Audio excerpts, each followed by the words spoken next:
I'm Justin Lessler, and in this module, I'll be talking about basic epidemic dynamics and the terrible law that drives it.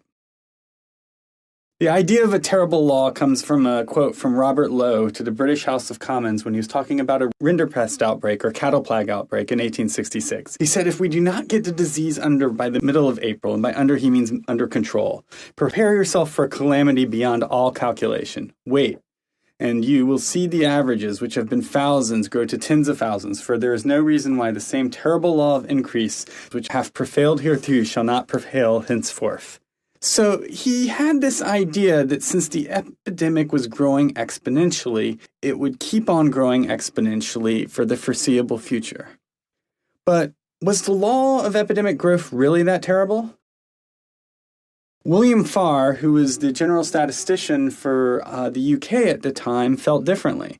He had made a prediction based on observing many epidemics about how epidemics moved and how they came up gradually and then eventually came down.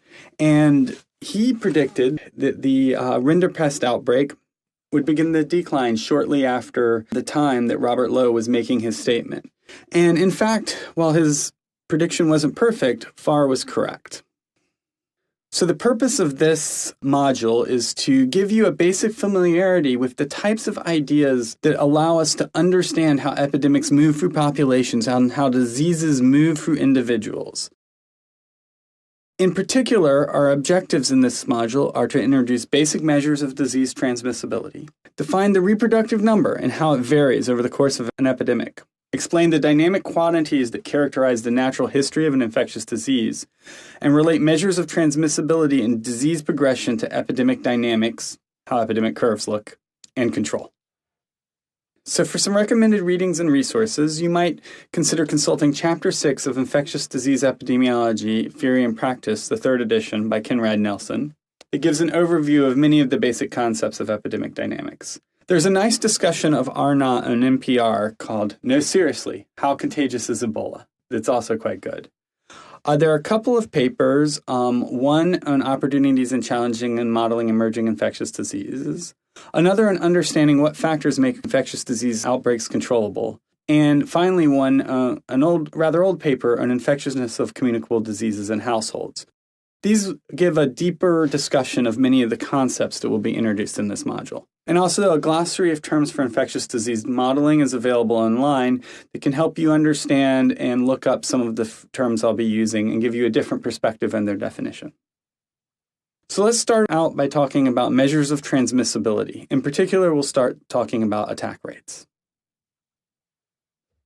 We'll talk about a few measures of transmission. First, we'll talk about attack rates and 3 flavors of the attack rate: the basic attack rate, a household secondary attack rate, and the susceptible exposed attack rate. And as we go through it, it should become clear why we might have different measures of attack rates. Next, we'll talk about the reproductive number, which is a measure of disease transmission. And we'll talk about the basic reproductive number and the general reproductive number. And it'll become clear to you what those terms mean as we go on. The raw attack rate, or just the attack rate, is simply a measure of those at risk versus those effective. It takes no account to differences in who is exposed, who is susceptible to infection, that is not immune, or any other factors. So the attack rate is simply the number of cases that occur in the epidemic divided by the population size. So in the case here at right, 3 out of 5 people were infected. So the attack rate was equal to 60%. So the thing about the attack rate is we don't really know who was exposed to the disease. It's a good measure of what the impact of the disease was on a population.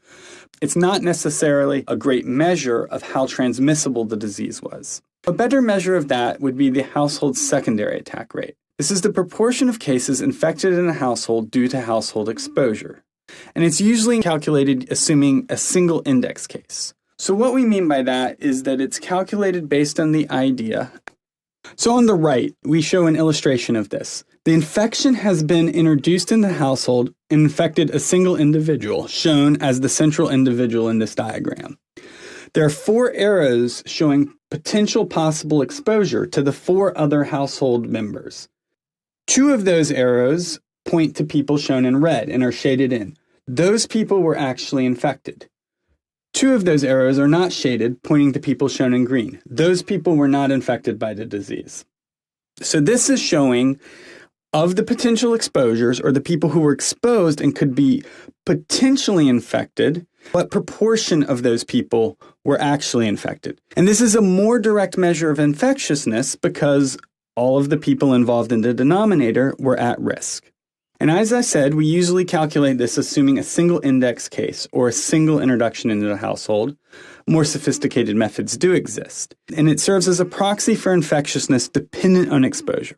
So the household secondary attack rate, or SAR, is the number of people who were infected by the end of the epidemic in the household, minus 1 for that index case, divided by the total number of people in that household, once again, minus 1 for that index case. So in this case, that's 2 out of 4, or 50%.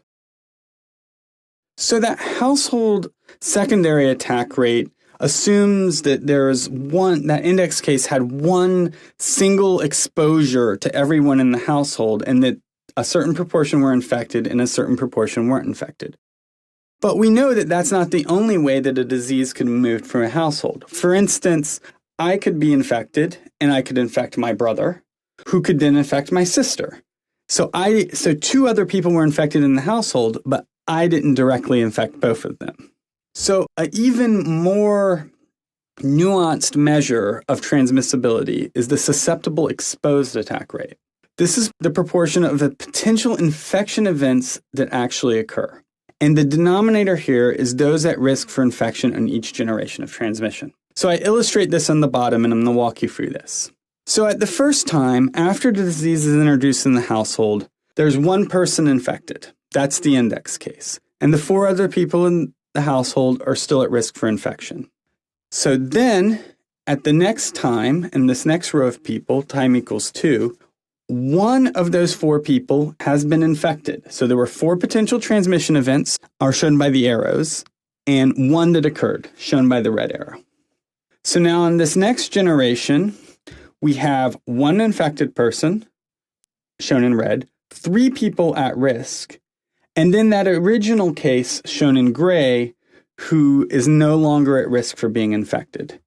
Now, of those 3 people at risk, or those 3 potential infection events, once again shown by the arrows, 1 occurs. So 1 out of those 3 people is infected, shown by this red arrow. And so now we have 1 infected individual in the household, 2 people at risk, and there's 2 people who are immune because they were previously infected.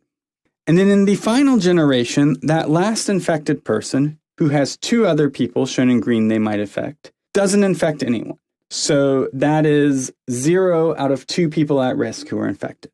So overall, we have 2 infection events that actually occurred, 1 in that first generation and 1 in that second generation, and 9 potential infection events, 4 in that first generation, 3 in that second generation, and 2 in that third generation. So that gives us a susceptible exposed attack rate of 2 out of 9, or 22%. So these attack rates are the most basic measures of transmission and transmissibility. They're simply measures of how many people who could have been infected and how many people were infected.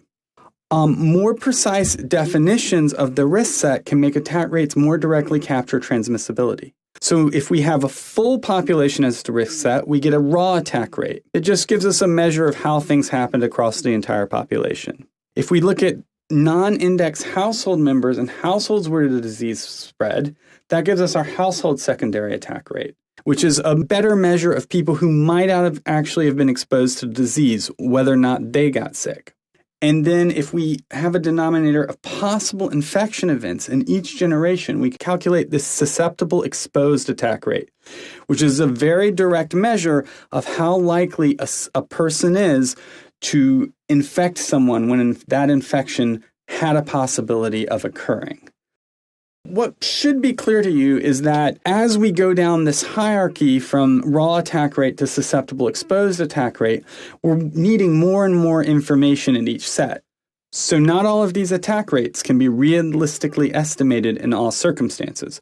For instance, if we only have data on an entire population, we can only calculate the raw attack rate, If we don't have any temporal information about when people were infected in households, we can only calculate the household's secondary attack rate. And for the susceptible exposed attack rate, we need to have household information and know when people actually got sick. For an exercise, consider a population of 20 people living in 5 equally sized households. You observe 8 cases spread across 3 of these households. So calculate the overall attack rate, calculate the household secondary attack rate. What assumptions did you need to calculate this household secondary attack rate? What additional information would you need to calculate the susceptible exposed attack rate?